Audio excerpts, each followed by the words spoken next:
How's it going, Internet Land? This is Optimus Prime, aka Optimus Prime, here with a Transformers video review. Today we're going to be reviewing the Transformers Studio Series Optimus Prime from the Bumblebee movie. And so I'm sure most, if not all of you, have seen the Bumblebee movie, and that movie was freaking awesome. And it was nice to see a lot of the G1 characters looking a lot like their G1 selves, but with a, more complex looking movie aesthetic.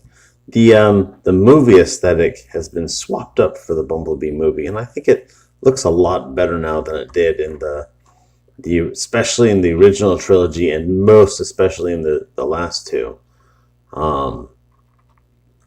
But yeah, so this guy, he actually cleans up really well. Like, he's got some kibbly parts here, but by and large, he's fairly closed up. He's fairly panel free. I really like the way it's not perfect, but I think it worked out really well. This figure actually, like, the design for this came across in action figure form quite well, I felt. But yeah, in terms of accessories, he comes with a single gun. This is kind of like this movie version of his G1 Ion Blaster.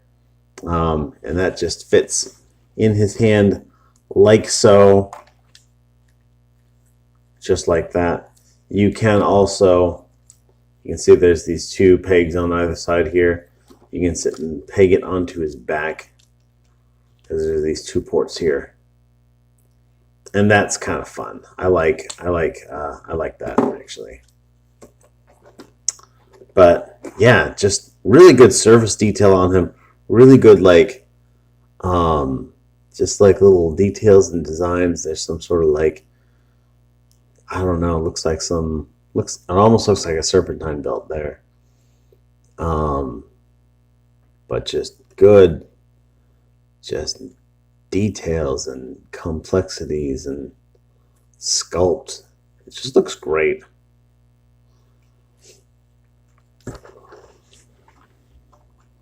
But alright, in terms of posability, his head is on, I think it's technically a ball joint. I mean, yeah, you can see the relief slot back there or whatnot, but it really only turns, and because of the shape of his neck joint, when you turn his head, it automatically looks up quite a bit. And but yeah, it's a bit tight, but he'll go all the way around. His arms will rotate freely. Oh, maybe not. His arms don't want to rotate freely. There's stuff in the way, but you can rotate them forward that much. You can rotate them backwards that much. This little panel up here on the top will get out of the way so you can put his shoulder out to the full tree pose. He's got a bicep joint. Like that. He has an elbow joint that goes just over 90 degrees. It's interesting, with a round detail like this, you kind of expect his elbow to not bend this way, but that's the way it bends. He's got a wrist swivel. His hands are molded in black plastic instead of blue plastic. I kind of wish that they were blue, but whatever. We can get over it. We're all adults here, right? I mean, I am. So he's got a waist joint here. There's some of the stuff likes to clunk around in the back, so be warnful of that. They hide a lot of his panels, but he is kind of panely, even though it's hidden well. So it's just something to keep in mind. His leg will go forward that much, go backwards hardly at all. It's kind of interesting that his hip section here, what would be like the skirt armor, is just attached as part of his hip, and that makes it have good posability while still looking good like that. That's a good move. This panel moves out of the way. You can move his leg out this way for about 90% of a Van Dam. He's got an upper thigh swivel. He's got a little over 90 degrees on his leg. And his ankle moves about and tilts, pivots quite nicely. One of the things about this figure, so this whole assembly that keeps all of the leg together, there's this one peg right here that tabs into a slot. And that's really what's keeping his leg together.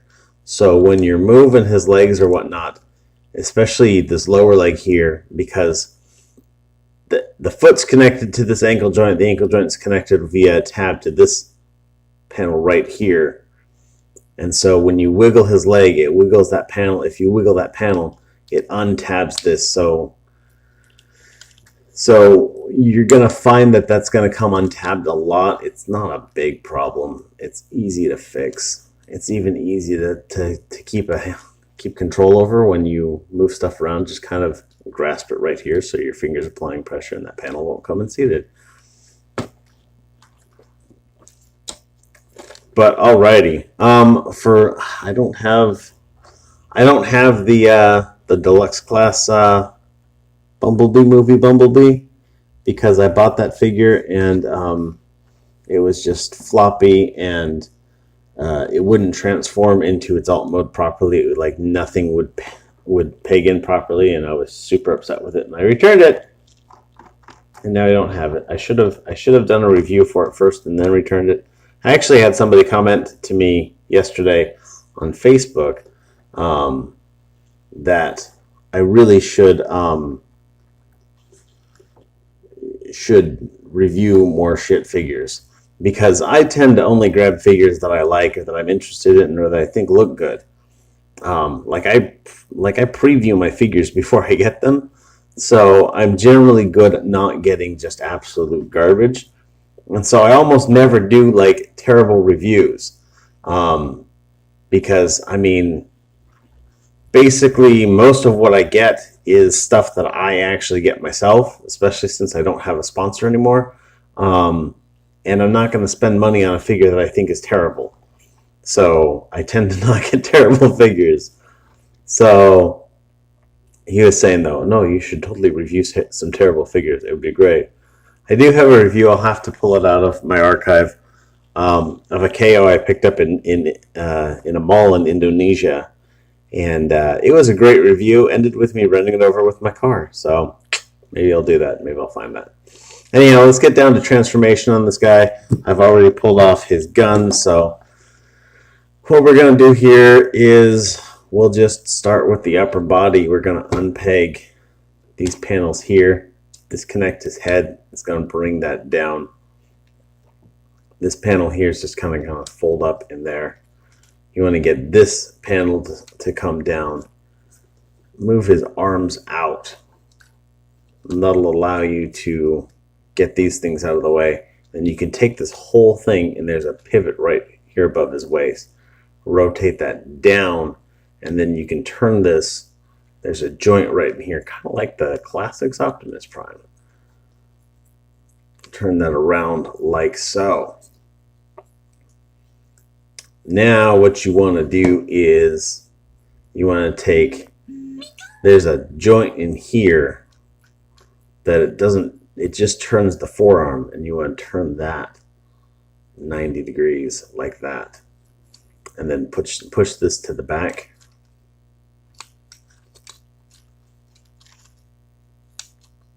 Pull this panel out just so it's not in the way. And this will fold in behind there. And now we're making progress. Let's do the same with the other side here. Bring that up. Pull this 90 degrees. Flip this little panel out. And then just kind of chunk it into place. Before we get too much further here, we've got his head down here. We're going to bring that up into place. You'll see that there's these tabs on the back of the shoulder. Those are going to tab into a slot underneath the head. You're going to take this, fold this down, fold this out so that it sits kind of flush. Put his windshield into place. I like that he doesn't have a faux windshield. He actually works out as being legitimate. So there's these panels right here on his arm. You're going to fold this out and then fold this up. There's a tab here and a tab here. It goes into a slot. Just maneuver that into place and tab it in. Same with the other side. Unfold. Tab, tab, slot, slot. Bam. You're going to take this panel here that's kind of hiding his wheel. You're just going to bring that up. And that's going to tab into place as well. Up and tab. And then this is just going to kind of fold up and just maneuver into place. There's a tab here. And that'll go into slots back here. And that'll keep that all lined up.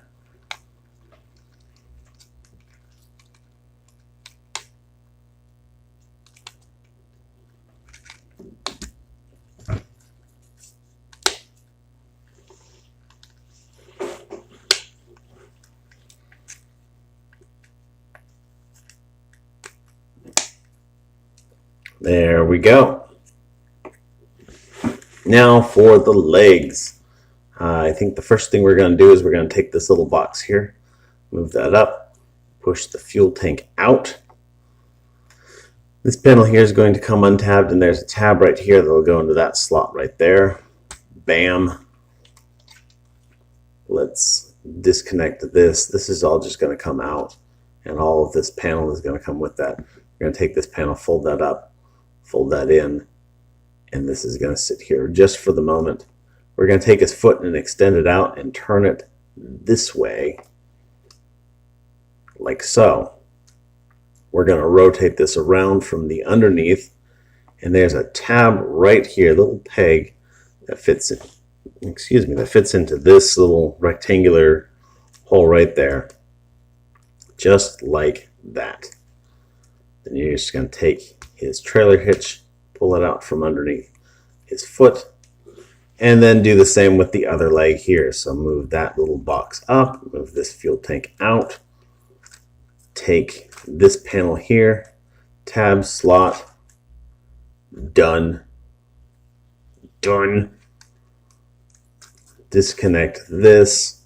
This panel here is going to fold up and in, come around, take his foot, extend it out, rotate, rotate, peg that in, and these two are going to peg in right here. Make sure that you take this little section here and align it into that hole in that detail. That'll keep that sitting flat. And then these will just kind of peg together here. And then there's these two pegs right here. They're going to fit into these slots right here on the elbows. And then there's two little holes right here. Those are going to fit into those pegs right on the smokestacks. So tab those in, peg those in, and that is Optimus Prime in his vehicle mode. And it actually looks really good, actually. It's a bit bulky here in the area with the headache bar and whatnot. Just it sits so far out from the cab.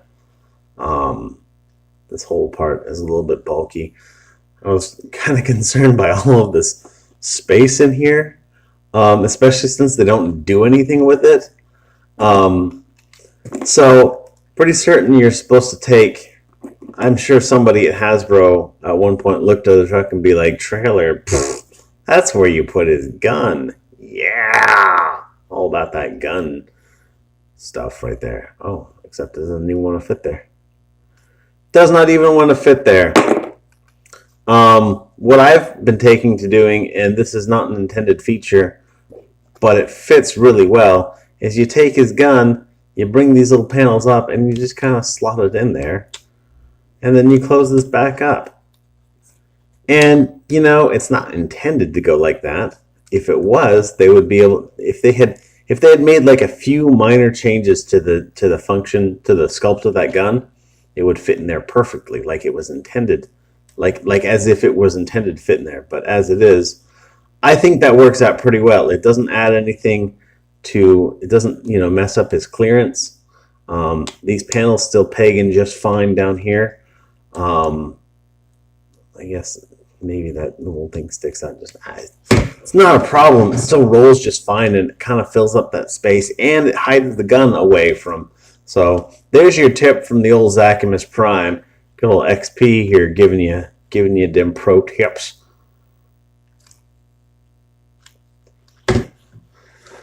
But yeah, he's a very G1 looking cab, and he looks great. I actually really like this. This is a nice transformer. It makes like a nice, smooth, low surface detail outside, but like in his robot mode, he's just like. And while I've never said that I'm just like 100% on board with all of the movie aesthetic and whatnot, I do like a movie figure that is done well, where the robot mode doesn't look anything like the alt mode. But yeah, it's a good looking figure. I highly recommend it. This guy came in a case with what's his name? Scavenger, I want to say. I don't know. One of the Constructicons from the movie, the second Transformers movie, the second bad Transformers movie. And I'm really thinking heavily about getting that set, mostly just because it's a combiner. I'm interested. I like the combiners. Yeah. Anyhow, thanks everybody for watching. I highly recommend this figure. You guys all have a great day. Be good to each other, and I will see you next time. Have a good one. Bye.